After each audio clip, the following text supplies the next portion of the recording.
ছাত্র উপদেষ্টা আসিফ মাহমুদের মন্ত্রণালয়ের দেওয়া একটি বিশেষ বরাদ্দ হঠাৎ তুমুল আলোচনার জন্ম দিয়েছে। জাতীয় নির্বাচনের আগে ঢাকার ২৭৪টি ধর্মীয় ও সামাজিক প্রতিষ্ঠানে বিশেষ উন্নয়ন বরাদ্দ দিয়েছে স্থানীয় সরকার মন্ত্রণালয়, যার মধ্যে একটি বাদে বাকি সব পড়েছে ঢাকা ৯, ঢাকা ১০ এবং ঢাকা ১১ আসনের মধ্যে। ঢাকার মোট ২০টি আসনের মধ্যে কেন মাত্র ৩টি এলাকাতে এভাবে বরাদ্দ দেওয়া হলো তা নিয়েই প্রশ্ন উঠেছে সকল মহলে।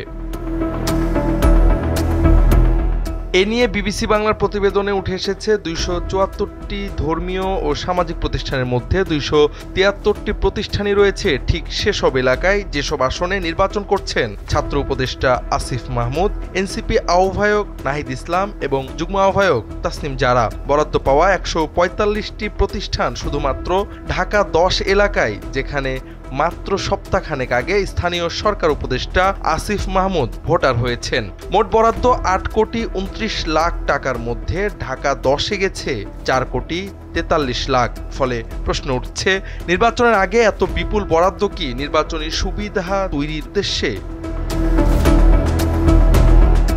এ বিষয়ে বিবিসির পক্ষ থেকে জানতে চাওয়া হলে আসিফ মাহমুদ পাল্টা প্রশ্ন করেন, সারা দেশেই তো বিশেষ বরাদ্দ দেওয়া হচ্ছে, শুধু ঢাকার ৩টি আসন নিয়েই কেন রিপোর্ট? পরে তিনি বলেন, কারা আবেদন করেছে বা কাদের সুপারিশে বরাদ্দ গেছে তা তিনি জানেন না।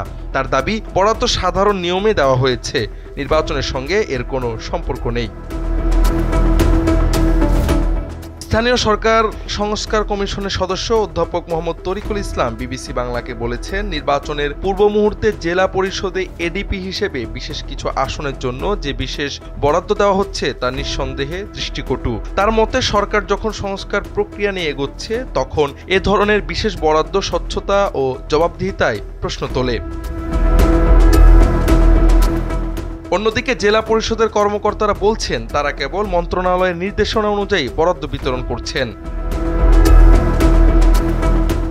ঢাকায় মোট ২০টি আসনের মধ্যে নির্বাচনের তফসিলের আগে ৩টি সংসদীয় এলাকায় বিশেষ বরাদ্দ দেওয়া এনসিপি নেতা ও ছাত্র উপদেষ্টার নির্বাচনের বিশেষ সুবিধা দেওয়ার জন্য কিনা এমন প্রশ্নের জবাবে উপদেষ্টা আসিফ মাহমুদ বিবিসি বাংলাকে বলেন, কেউ বরাদ্দের জন্য যদি আবেদন না করে তাহলে তো আমরা সেধে গিয়ে তার বরাদ্দ দিতে পারবো না। ওইসব এলাকা থেকে নিশ্চয়ই কেউ আবেদন করেছে, তার প্রেক্ষিতেই বরাদ্দ দেওয়া হয়েছে।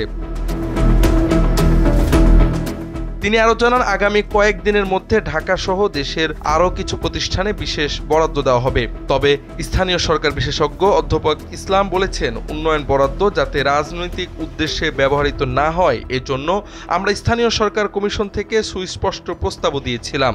সেটি যদি বাস্তবায়ন করা হতো তাহলে এক্ষেত্রে স্বচ্ছতা ও জবাবদিহিতা নিশ্চিত করা সম্ভব হতো। জাওয়াদ আহমদ, সময়ের আলো।